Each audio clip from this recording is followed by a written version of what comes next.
And I'm like, wait, how much did I just pay for the magical Hero Fund? She's like, fine, that's So our next panel will be, is a 2:15 panel. We'll come back on this one, guys. Our business card. Yeah. And it's Atlantic City Esports Future. So those are those people who are part of that panel. Please come up to the couches, have a seat, get comfy, and we'll get going. Who's the?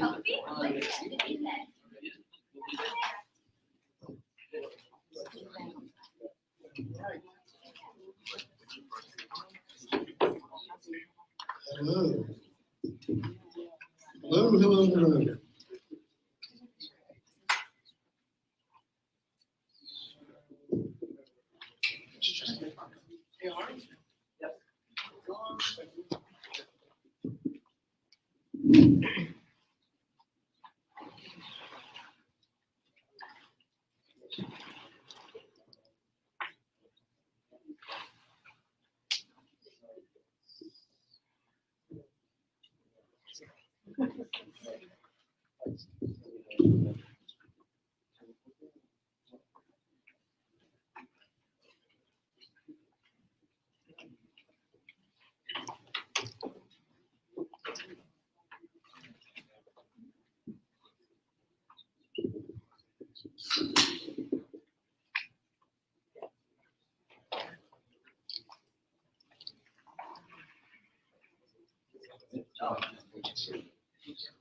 Hello again. All right, so Atlantic City Esports Future is the next panel. First of all, this is a very bright room. I really like it. It's very cheery. So this is a nice little change from the other room. We have here our guests. I want everybody to introduce yourselves as you go up. We have Bill Penders from New Jersey Economic Development Authority. Bill Penders, I'm Managing Director of the Sector Development Team at the New Jersey Economic Development Authority.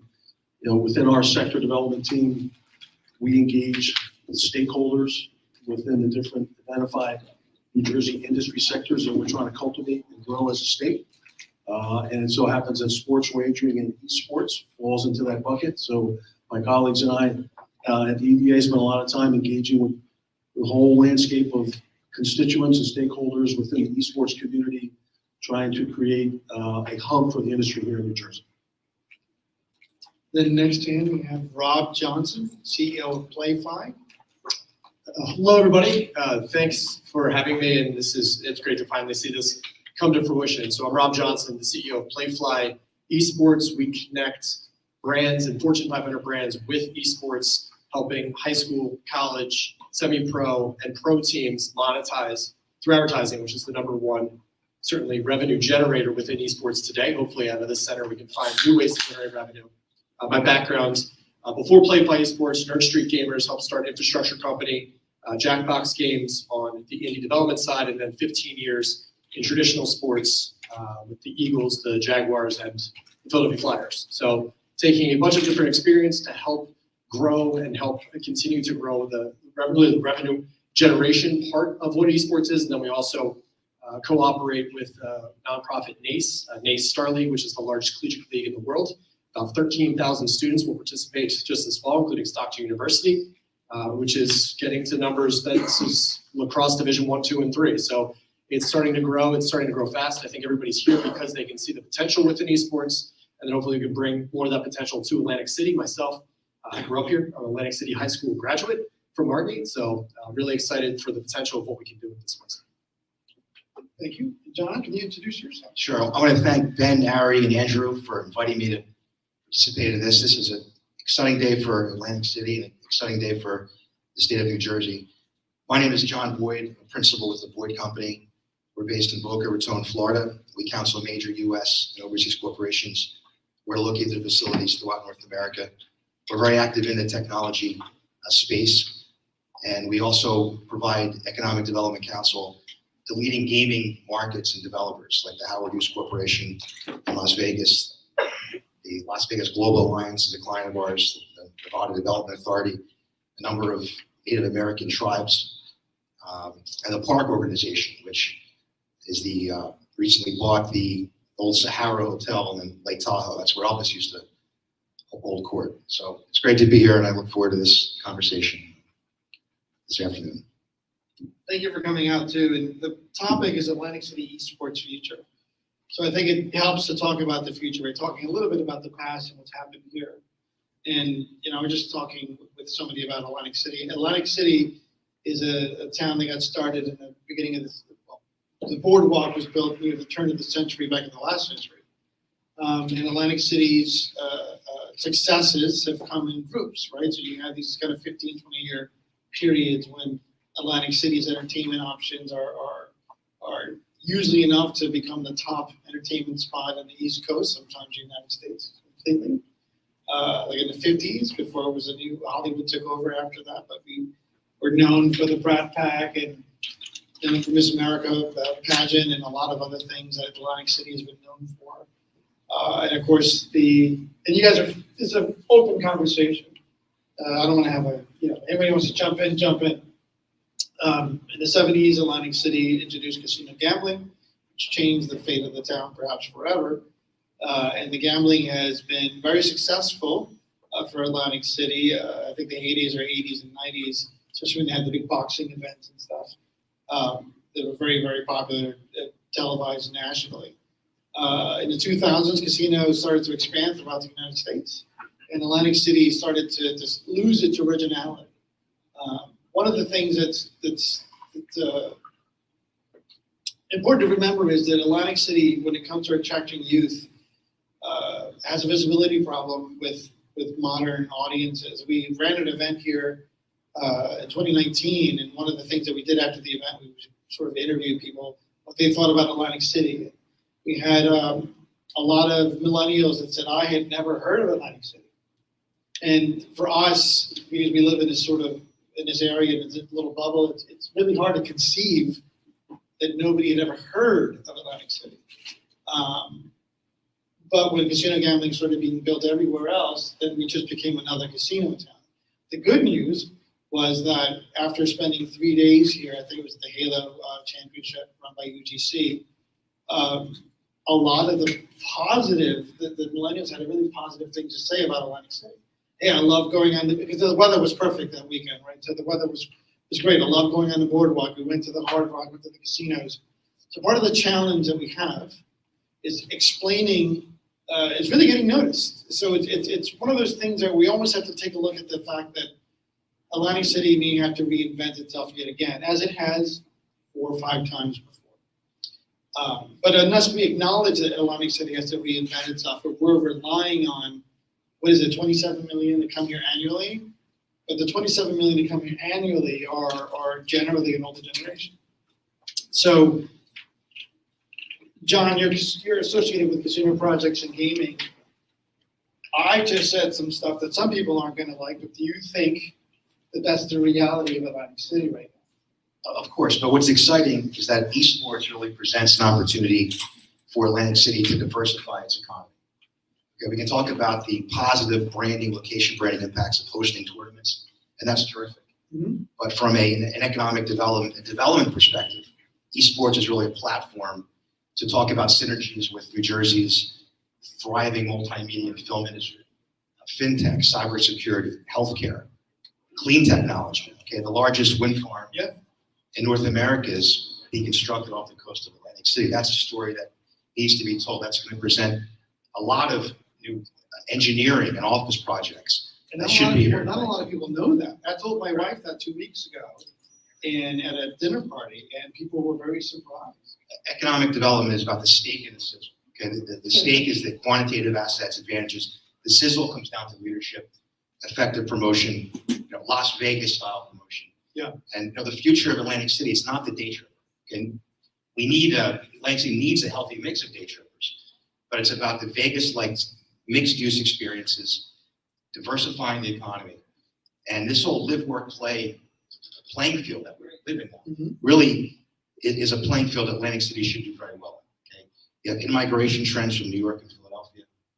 You have a critical mass of colleges and universities. And what makes me excited is to see these Vegas-like public-private partnerships, okay, led by Stockton and the support we're getting from the New Jersey Economic Development Authority, the support from the hospitality industry, the casinos, resorts, the Hard Rock, which recently hosted the first skills-based esports event, and now the role that the private sector is playing. Okay, you have a Continent 8, okay, one of a global leader in data security, providing high-speed secure internet.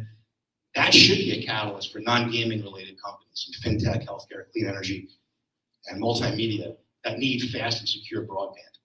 And a great model for Atlantic City is Newark, the way they've been able to leverage high-speed internet to become a leader in fintech, companies like Broadridge and Credibility Capital, and a way for Newark to successfully promote its real estate assets, okay, like the Gateway complex. Yeah. These are narratives and advantages that Atlantic City will be able to leverage in the months and years ahead. That's a lot of what you said is both true and unknown to a lot of people. You know, because a lot of people in this area generally don't know the advances that Atlantic City has made over the last 5 years. And there's a lot of excitement here. But when it comes to esports in particular, do you believe that the casino industry can change its game, as it were, over the next 5 to 10 years? Or do you think they're too established in what they do now? No, money goes where it's wanted. It goes into locations and industries that are high growth. Right. No one can deny the global power of esports. Despite the pandemic, much of the pain the industry suffered over the past 18 months is as a result of the pandemic. But this is a high growth industry. You look at what's happening in Vegas, the synergies with interactive experiences, retail, and other types of entertainment. These are all possibilities that developers will look at in Atlantic City. And esports is a platform to really introduce Atlantic City in a new way. Not talk about what was, but what will be, what should be. You know? So Vegas made a switch, and Vegas made a switch where they used to be mostly gambling and entertainment, and then the switch became primarily entertainment and gambling. Is that the case? You know, Vegas was really ahead of the curve to diversify its economy. Mm-hmm. Vegas is now a leader, not just in the mixed-use gambling experience, the best restaurants in the world, nightclubs, but also Vegas has become a real technology powerhouse, a life sciences powerhouse. People are surprised to know that the epicenter of the world Alzheimer research happens in Las Vegas, the Lou Ruvo Brain Institute. It's a great example of, again, public-private partnerships. It gets me excited to see Stockton, and I see Rutgers here also developing an esports program. Those public-private partnerships are the key to having a successful economic development program. Thank you. So Bill. I was just going to add, just in terms of the focus on casinos, Yeah. which is absolutely appropriate. And I think esports is a great opportunity for the casino industry to transform itself into its next iteration of what it's going to be for its customers.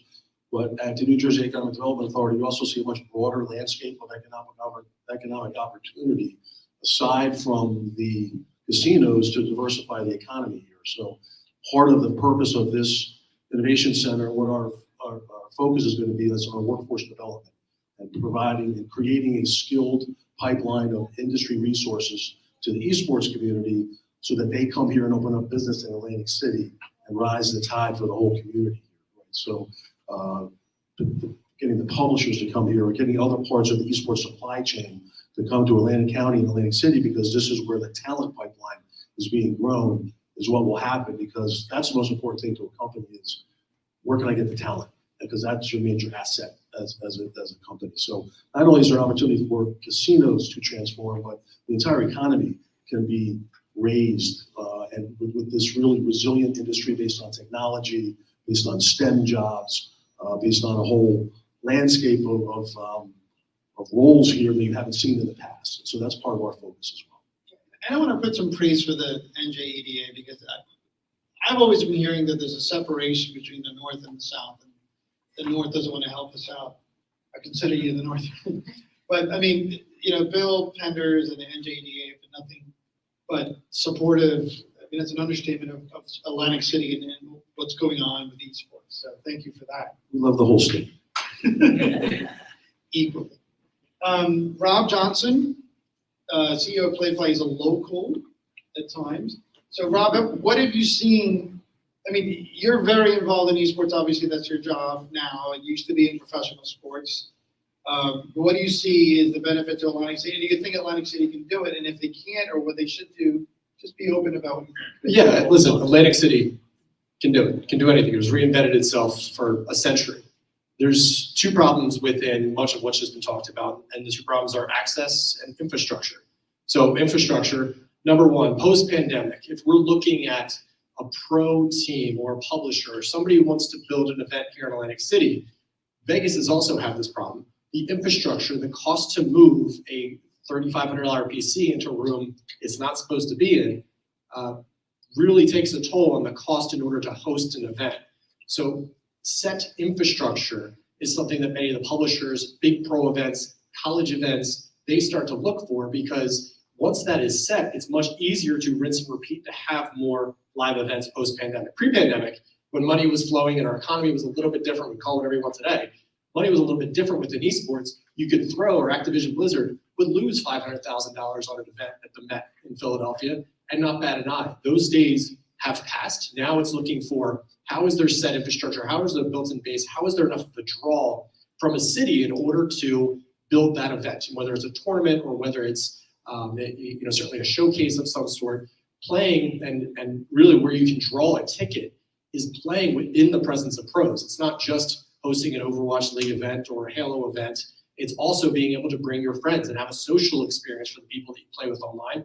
That starts to unlock your $50, $60, $70 ticket at a rate that we see more close to traditional sports. So having that and having that infrastructure in place in Atlantic City would be sorely needed in order to start drawing the events. One. Second, access. So being able to develop Atlantic County with the amount of people and jobs needed to, again, attract publishers, attract what's going to be a lot of these industries and ancillary industries around gaming, around esports and gaming, not the gambling part. Listen, that comes from esports. And we look at high schools and high school state associations across the country, 80-90% of the kids participating in their esports program are STEM related.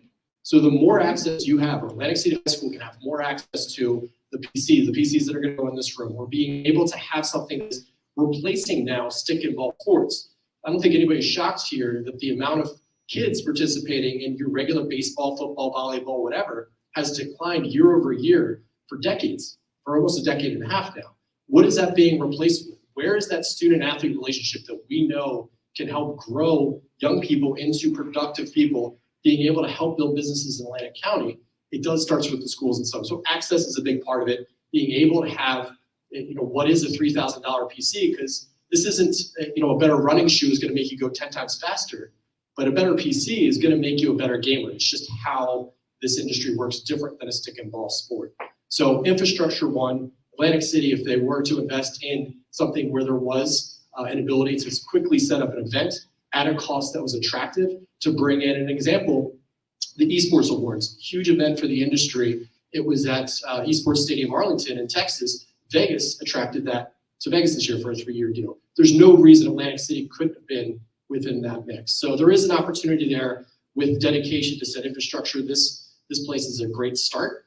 But certainly if I was going to host an event in Atlantic City, that's the first thing that I would look for, the publishers are looking for, is how to be able to do this and do events where you can start to make money. Esports industry is now maturing at a rate where the speculative money is out. How can we have a real business behind it? So that plus access, I think, would be certainly the next phase to getting Atlantic City where I think we all think it can be. Yeah, the event that we did an event with the company that Rob acquired. And that event was one of the venues here in Atlantic City, and because there wasn't set infrastructure, it was $600 and something thousand for a 2-day event, just a hard cost, and nobody can afford that. I mean, operators just cannot afford that. But then you have the flip side. You have like an Allied Esports arena in Vegas that's not really set up for events in a certain way either, right? So you need to somewhere in the middle.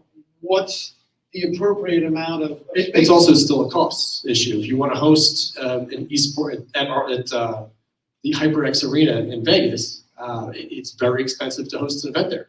I mean, it replaced the nightclub. The economics from day one weren't set in order to provide access and infrastructure that you would need in order to continue to grow. In turn, they don't make money. In turn, they don't have the newest computers and equipment in order to do that event. And that chain has set it to why we haven't seen a lot of big events there in the past couple of years, pandemic aside. But something that learning from where the industry, where publishers have been looking, what's the next phase for esports? We have all this data now, and we can do a lot with it in this room. So do you think that the esports industry and the cities should work in partnership to try to attract these events and let the publishers know that Atlantic City is a home for these? Because I mean, we get, proposals all the time. When I was doing esports, the event in Atlantic City, we get proposals all the time, requests for proposals from Electronic Arts, from Riot, for big events. I mean, events that were multiple day events that would bring in, if we hold it 50,000 people. But the infrastructure wasn't here and the costs are too high. Yeah, and this is different than building, a sand ladder or a baseball field. There's a lot more that goes into it, obviously. And what we look at now is, in the past couple of years, pre and post pandemic, what has retail and the retail experience done? HyperX Arena being one, local host by Nursery Gamers being another, belong by a company, Vindex. You can look and see, is this a retail product? And the answer is I don't know. And we haven't seen a lot of success this happening in retail, but we do know that more kids, and listen, we do surveys all over the country, 90% of kids that go into college today, they identify as gamers. So from the school perspective, what Stockton is doing here, other major big Division I schools are doing now is building that infrastructure on their own, guaranteeing that they're going to have access to the equipment to learn. Listen, it's not just gaming for competition. You're looking at streaming and the production within streaming. Thursday Night Football on Amazon is all streaming. It's a streaming product. Your Manning cast on Monday Night Football, that's a streaming product. Esports has been doing this for years. We now have real critical career development items around what's inherently has been part of the gaming community for years: hospitality, networking, and IT. All of those as a career building item. You already have STEM kids coming in if they're playing in high school. You now have schools that are trying to recruit better, just like Stockton's doing today.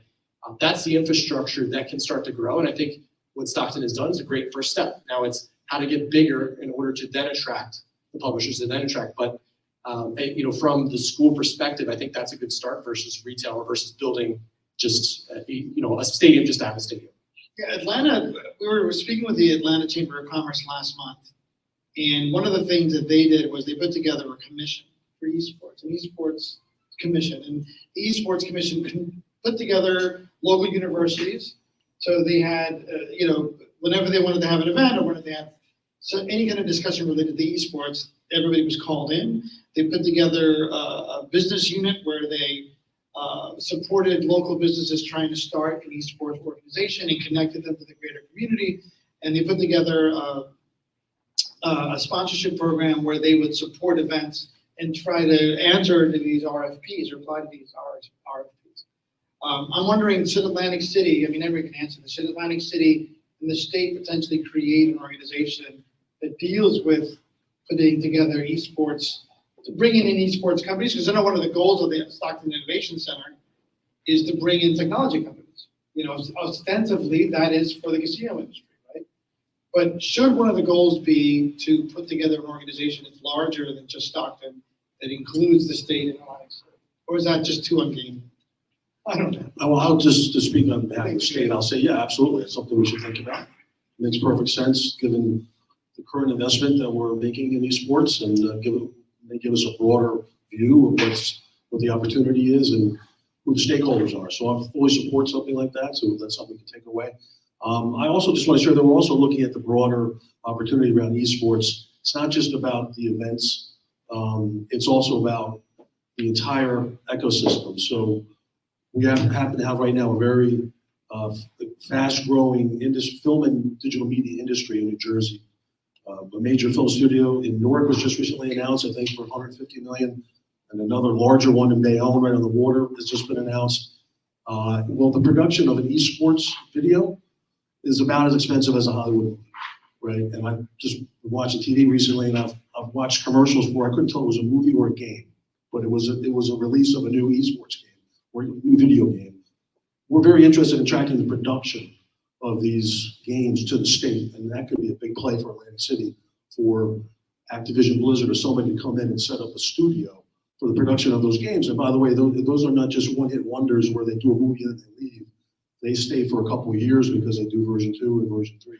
So we're very interested in adding esports production to our film and digital media incentive program, which is a very large tax incentive program for the state. So that's something we're working on now as a team, which could be another part of the ecosystem that could take root here. I agree. In fact, Yeah. our firm recently did a study that identified Egg Harbor Township along with Minden, Nevada. That's a high growth suburb of Reno, high tech growth area, as the most desirable suburban locations in the country for new esports production and software development. So yes, I mean, that potential is there. Expanding those incentive tax credits to the esports industry is a very smart thing to do. It's something other states are doing. So I would endorse that 100%. Do you know what some of the factors were for EHT being that desirable? Sure. We looked at a broad range of factors, including access to labor. Okay, companies are only as good as their talent. So the critical mass of colleges and universities, the high-profile role that Stockton is playing in the esports industry. We look at real estate. You know, this region has some of the most cost-effective real estate along the eastern seaboard. So the operating costs are a significant driver for this industry, given the uncertain economy that we're dealing with, given rising costs associated with inflation.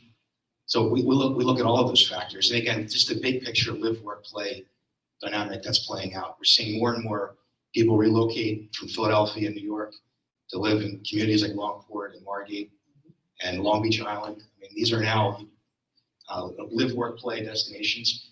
And the proximity of Egg Harbor Township to Atlantic City's hospitality infrastructure is so important. I mean, the ability for training events and different types of corporate activities in terms of hosting esports tournaments, potentially, all of that was part of the calculation that we looked at. Yeah, thank you. Yeah, it's very close. And I know what they're doing at the Innovation Center for the airport, the aerospace industry, and that's taken off. That's such a under-promoted economic development asset for this region. I mean, look at all the advances happening with avionics and a lot of synergies with AI and the types of software development that is a big part of esports. I know for a company like mine, when we started a high-tech company here in South Jersey, which is what my company does now, there were a lot of issues for us to deal with. One was finding employees that are local to this area, which can be sort of balanced with the working remotely, right? So you can hire employees remotely, and as long as you have an efficient process, that takes the kind of counterbalances of it. But one of the things that we're lacking is the ability to talk to other people, like in this room, on a regular basis that are in the same industry as us, right? So one of the things I really like about the aerospace, what they're doing at the Egg Harbor Township, which if people here don't know, they've built a really significant research center for aviation in Egg Harbor Township. I mean, it is a Grumman, General Dynamics, the biggest companies in aerospace are there. And the idea is to improve efficiencies for manufacturing and maintenance and new technologies. And others are drone technology based there. And I think and Max is back there because Max is very much responsible for a lot of that. One of our goals is to sort of bring that kind of thinking to Atlantic City, Atlantic County, Egg Harbor Township, to have these companies be able to work together to create and test new technology with partners, both at the Stockton Innovation Center and in the field, right? Like what they're doing at the Las Vegas with the things called Blackfire, right? Blackfire Innovation Center. But from my perspective, I think you're going to see a lot of innovations that people didn't expect. And I'll give you one of those now as a fantasy, and then we'll talk about some questions here that to deal with that. So if you can imagine in about 5-10 years time, you're in a room like this, but the rooms are made out of digital screens, and all of you have an app. You've been raising a horse or a pet or some sort of animal, and you go into a casino, and now that animal, let's just say it's a horse, and now there's a virtual horse race track, and you can take the horse and swipe it into that field, right? And the horse races will start every 5 minutes, and it's a real race. You bet on your horse. If the horse wins, you win some money. But the idea is it's a group experience. It's using technology that's already available now. But that kind of innovation is difficult outside of an area like Atlantic City because you don't have anywhere to test it. And really, the casino industry they need to see how it works, right? So you need to run these proof of concepts to understand what the economics are and to test the technology. But that's where I see the Stockton innovation in Atlantic City going. If we can match what Vegas is doing in entertainment, but have more of a high-tech feel to it, I think we're at actually an advantage to Vegas because we're 1/3 of the population away from, a car drive away from 1/3 of the population of the United States, right? So I want to go back to Rob. Rob, like I said, you've been here for quite a while. Do you see Atlantic City and your organizations, do you see any synergies that could be created in the next 3 to 4 years? Anything that you can do locally? Yeah, and we're exploring that all the time. It's, one, to make sure it's cost effective. We're based out of Berwyn, suburb of Pennsylvania today. As esports continues to expand as a big part of our business, this is one of our prime targets for everything we've talked about to date. Having infrastructure, having certainly enough of a workforce to build from, which we can feel also that this is growing. But production and what we're seeing from big studios, production of just what's going on Twitch, what's going on YouTube. That's where we see a lot of growth, and we see there's a lot of area and there's a lot of resources here for talent. In order to do it, that would be our prime target to start. I think it's the lowest hanging fruit, but be able to have production, be able to use the city itself, the skyline, like many other cities have incentivized. Atlanta has done an incredible job with all the Marvel films and what they're doing there.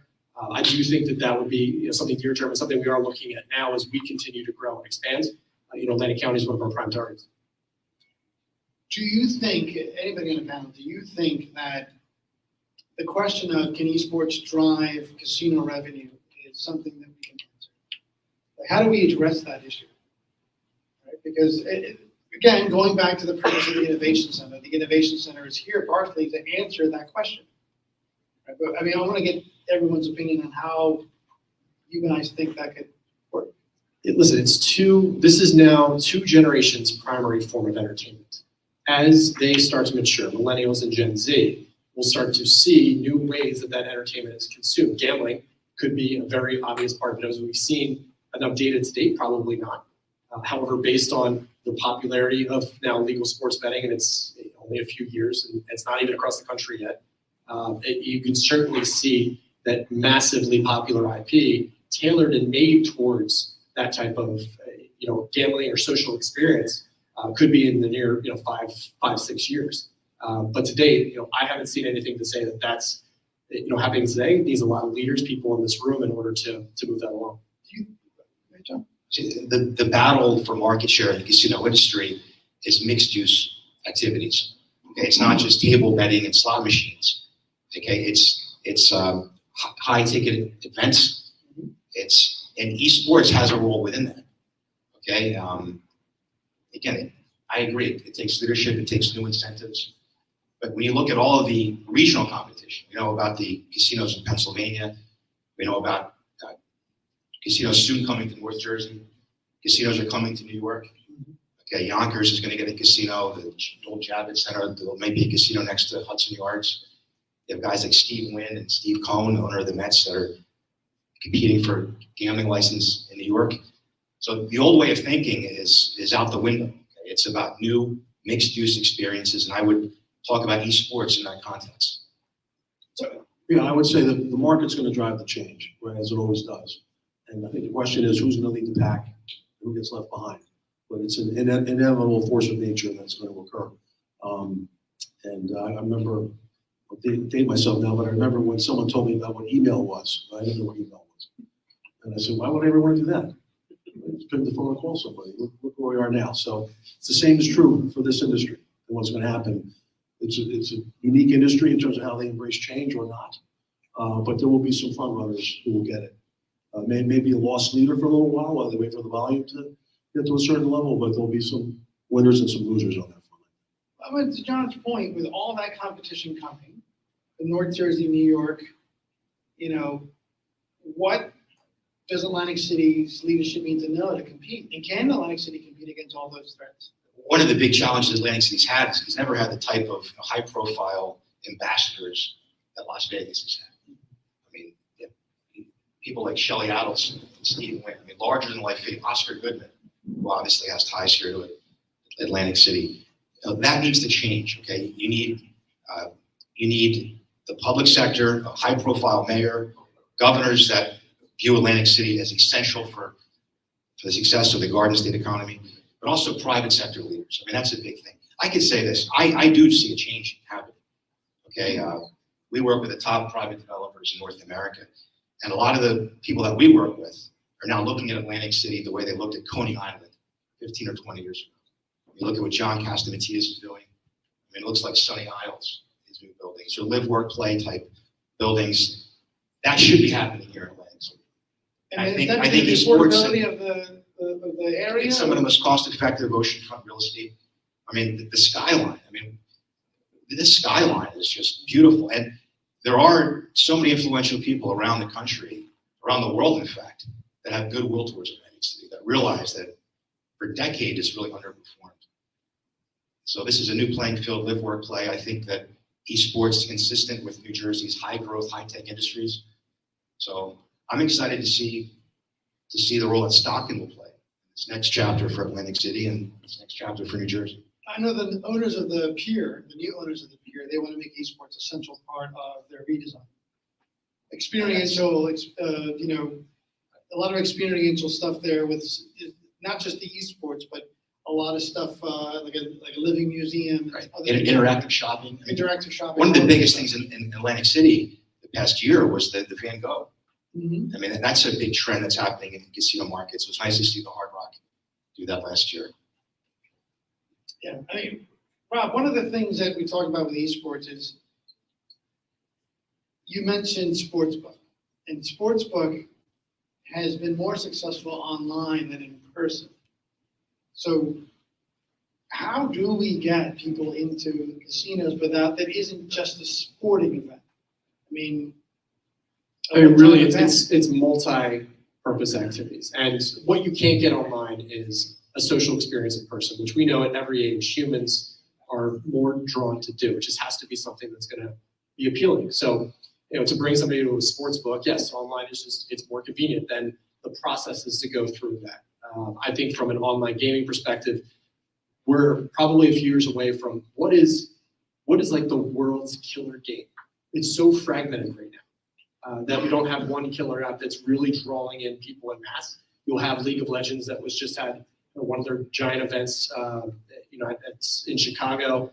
Certainly you have other big events that happen, but they're just very rare. So I think it does take a little bit of time. It is going to take drawing in with infrastructure, more of those big events, but social experiences aren't going anywhere.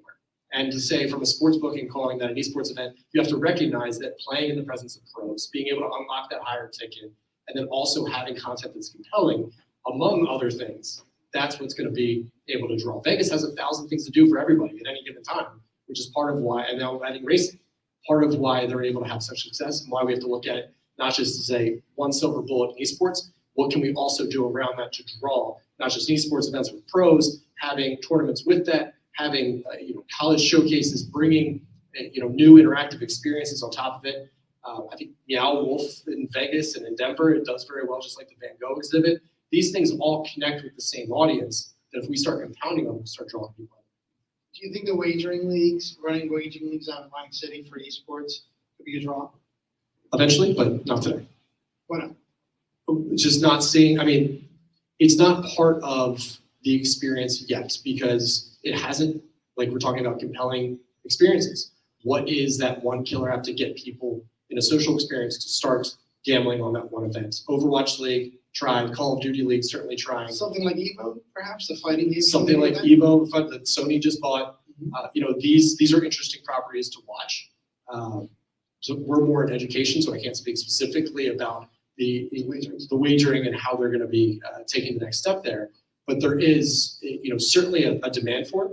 It's just how to package it in a way that's most compelling. I don't think we figured out yet. I think, Bill, one of the things that the EDA can do is help Atlantic City and the leadership here kind of organize these big events. EVO, one of the things we're talking about is an event that happens in Las Vegas. It's around fighting game community, so it's fighting games. People just playing games to fight with each other. Sounds like a fun, it actually is a fun time. Sounds violent, but it's fun. But it draws tens of thousands of people. And from what I've heard, the underground wagering on that is enormous, right? And it happens right there on the floor. Most of the fighting game community players are actually from the Northeast, according to all the data that they get.